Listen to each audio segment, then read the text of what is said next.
نەخۆشخانەی دەرونی شەید سەلاحی موهەندیس شوێنێک بۆ ڕاهێنانەوەی ئەو کەسانەی بەهۆی گرفتەکانی خێزان و کۆمەڵگەوە دەرونیان شێواوە. لەم نەخۆشخانەیە بەردەوام 42 نەخۆشبوونیان هەیە. ماوەی 6 مانگ لێرە بەڕێگەی جیاواز چارەسەری دەرونی دەکرێن.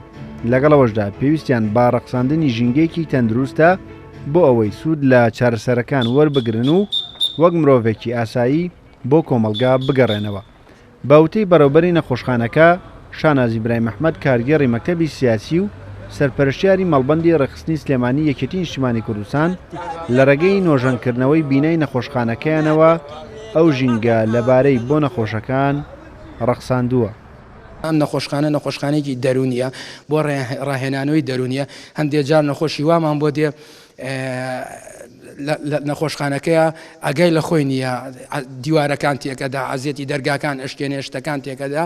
بۆیە ئێمە شانازخان دەستی هاوکاری بۆ درێژکردنی و هەستا بە نۆژنکردنەوەی ئەم نەخۆشخانەیە کارێکی زۆر ئینسانی کردووە. لێرە ئێمە 2 بار و 3 بارە دەستخۆشی لێ دەکەین بۆ ئەو کارە. هیوادارین نمونەی زۆر بێت، هیوادارین بەردەوام بێت لەسەر ئەو ئەرکە باشانەی کە خزمەت بە تەندروستی هاوڵاتیان و هاوڵاتیانی ئەم شارە دەکات. لەم نەخۆشخانەیە جگە لە چارەسەرە تەندروستی و دەرونیەکان ڕۆژانە چەند سەعاتێک بۆ ڕاهێنانی جەستەیی نەخۆشەکان دیاری کراوە بۆ ئەوەی بەهۆی زۆرخۆریانەوە کێشی جەستەیان زیاد نەکات و هەروە خاڵی بنەوە لە ڕق و تووڕەیی.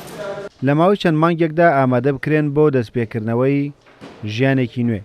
گرنگێکی زۆری هەیە نۆژەنکردنەوەی خەستخانەکەمان لە ڕووی دەرونیەوە نەخۆشەکان زۆر ئیسفادەیان لێ کردووە، چونکە هەموو ڕۆژێ لەمبی ئەیا وەرزشکردن بۆ ئەمان ئەم تازەکردنەوە شتێکی خۆش بوو یعنی بۆ نەخۆشەکان. چۆن ئەڵێ هەستیان بە گۆڕانکاری کردووە. من هەموو ڕۆژێ نەخۆشەکان 2 سەعات دێنمە ئەم قاعەیە کە ئەبینن دیواریە گڕنگ پەنجەرەیە گڕنگ یعنی تووشی مەلە لەبن، بەڵام کە نۆژەنکردنەوە هەبێ جاجا تازەکردنەوەی نەخۆشخانەکە بێ ئیسفادەیەکی زۆری هەیە بۆ ئەوان بەتەئکید.